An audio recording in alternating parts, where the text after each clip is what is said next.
Every nation swears its food will never run out. Every leader promises the granaries are full forever. And every time history proves them wrong.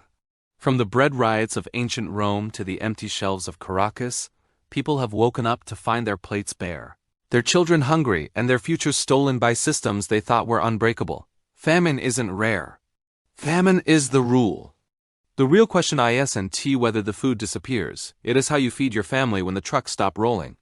The illusion of abundance is the deadliest lie of all. We stare at supermarket aisles stacked to the ceiling, at government subsidies and global trade, and we assume hunger is a problem for someone else. But food is not infinite. It is logistics, weather, politics, and trust, and every one of those can vanish in a single season. History doesn't whisper these warnings. It screams them. And if you listen, you'll see the survivors weren't the ones who trusted the system most. They were the ones who grew their own first. Take Ireland, 1845. A nation of 8 million people, living off one crop, the potato.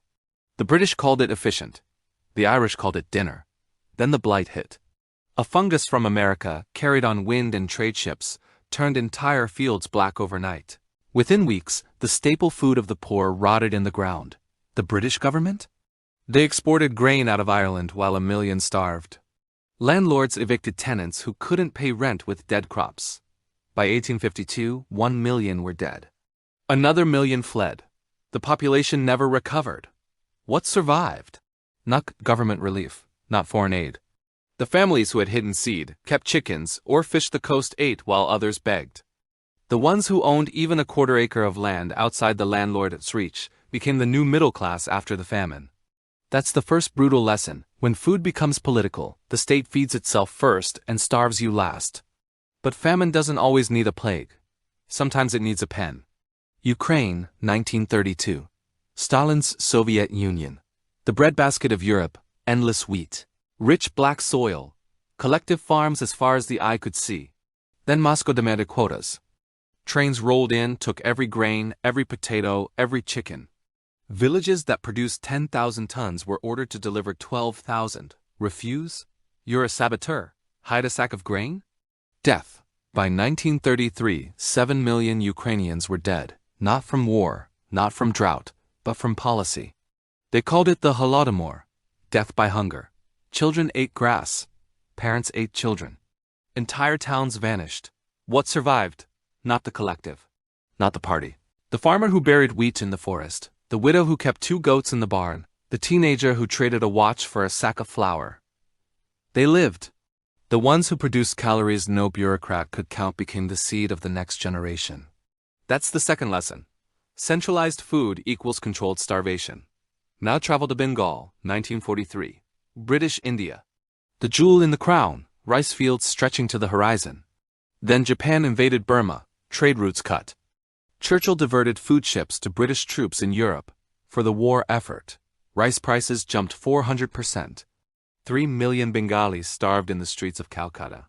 Photos show skeletons with skin, mothers offering children for sale, dogs eating corpses. Winston Churchill's response? They breed like rabbits. What survived? Not imperial promises, not ration cards.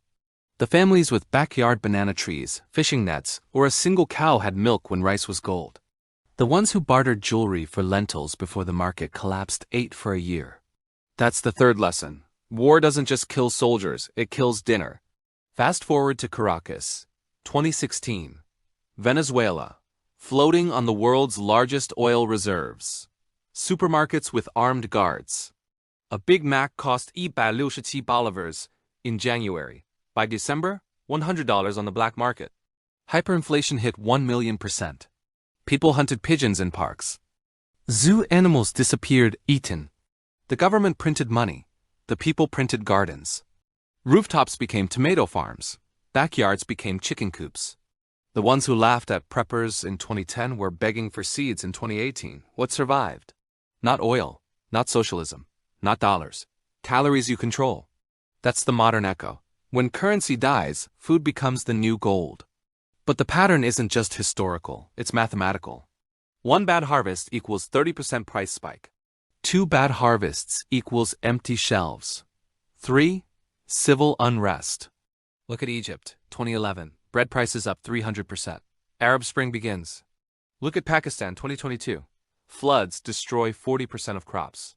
Flour hits 300 per kilograms. Look at Sri Lanka 2022. No fertilizer. No diesel. No rice. Government falls. The dominoes are already falling. And now? Climate change equals unpredictable rains.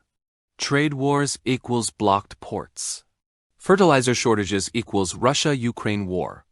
Just-in-time supply chains equals one ship stuck in Suez equals global delay. In 2025, 45 countries need food aid. World Food Program. That's 1 in 5 nations on Earth. Your local store has 3 days of food. Your government has promises. So how do you protect your family when the granaries burn? History gives no mercy, but it gives a playbook. In Ireland, it was seed sovereignty. In Ukraine, it was hidden stores. In Bengal, it was diversified crops. In Venezuela, it was urban farming. The pattern is mercilessly clear. Survival belongs to the producer, not the consumer. Here's what actually works. Then and now, own calories. A 20 by 20 plot grows 800 pounds of potatoes a year, enough for one person. Store 12 months. Rice, beans, oil, salt. Rotate. Forget expiration dates. Raise protein. 10 chickens equals 2,000 eggs a year. 2 goats equals 200 liters milk. Master preservation. Canning, drying, fermenting, skills greater than stuff. Build community. 1 farmer feeds 1 family. 10 farmers feed a village. Never trust the truck. If it doesn't grow in your postcode, it's not yours. The cruel paradox? Famine is tragedy for the many and opportunity for the few. After Ireland's famine, land sold for pennies. New owners became wealthy. After Venezuela's collapse, rooftop farmers sold tomatoes for gold.